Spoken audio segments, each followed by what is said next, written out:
2013, 2014 వరకు మనకి సుపరిచితంగా ఉన్నటువంటి ప్రసాద్ కుమార్ గారి పరిపాలన కాంగ్రెస్ పార్టీ ఆధ్వర్యంలో మనం చూసినాం.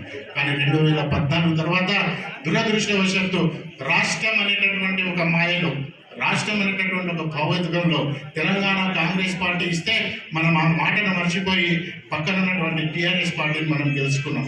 2 సంవత్సరాలు ఇద్దరు ఎమ్మెల్యేలు ఏ రకంగా టీఆర్ఎస్ పార్టీ ఆధ్వర్యంలో పరిపాలన చేశారు, ఏ రకంగా ప్రజలను నిర్లక్ష్యం చేశారు, ఏ రకంగా ప్రజల్ని పట్టించుకోలేదు, ఏ రకంగా ప్రభుత్వ రంగ సంస్థల్ని, ఏ రకంగా ప్రజల ఆస్తుల్ని వాళ్ళు దోచుకొని కోటీశ్వరులు, లక్షాధికారులు, మల్టీ బిలియనీర్లు మీ అందరికీ తెలుసు.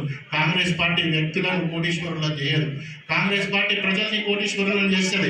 కాంగ్రెస్ పార్టీ 2004లో అధికారంలోకి వచ్చిన తర్వాత ఐకేపీ అనేటటువంటి పథకం పెట్టి లక్షలాది రూపాయలు వడ్డీ లేనటువంటి రుణం ఇదే ఆడబిడ్డలకు కాంగ్రెస్ పార్టీ రాజశేఖర రెడ్డి గారి ప్రభుత్వం ఇచ్చింది.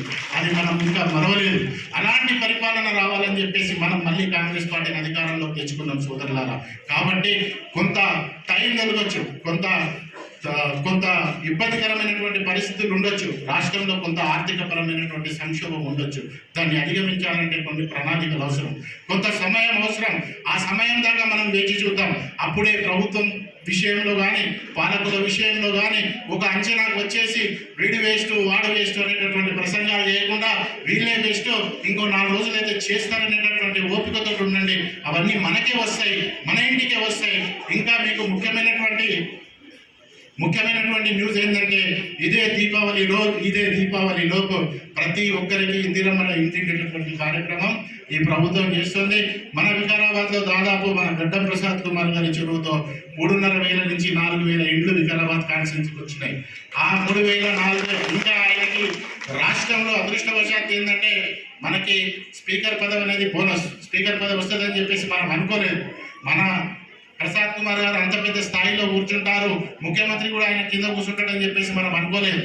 ఏదో మంత్రి పదవి వస్తుంది కదా, ఏదో చిన్న ఏదో మంత్రి పదవి ఇస్తారు కదా అని చెప్పేసి అనుకున్నాం. కానీ అదృష్టవశాత్తు వికారాబాద్ ప్రాంతానికి రాష్ట్రాన్ని వెళ్ళేటటువంటి ఒక స్పీకర్ పదవి వచ్చింది.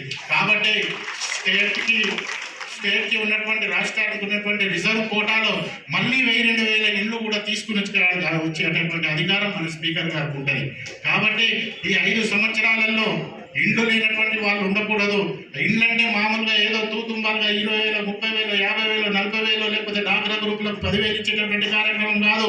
వాళ్ళు ఎస్సీ ఎస్టీలు అయితే 6 లక్షల రూపాయలు, వేరే కులాలు అయితే 5 లక్షల రూపాయలు ఇచ్చి వాళ్ళొక బ్రహ్మాండమైనటువంటి నివాస యోగ్యం ఉన్నటువంటి ఇల్లుని కట్టుకునేటటువంటి ఏర్పాటు కాంగ్రెస్ పార్టీ చేస్తున్నది. కానీ కొంత సమయం మనం పాటించండి.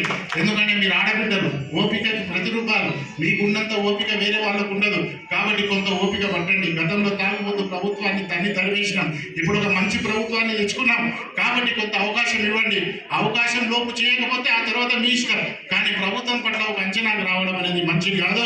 దయచేసి మీరు అర్థం చేసుకొని ప్రభుత్వానికి సహాయ సహకారాలు అందిస్తారని, మన గడ్డం ప్రసాద్ కుమార్ గారికి, స్పీకర్ గారికి సహాయ సహకారాలు అందిస్తారని చెప్పేసి చెప్పుకుంటూ ఈ అవకాశం ఇచ్చినందుకు నమస్కారాలు తెలియజేస్తున్నాను.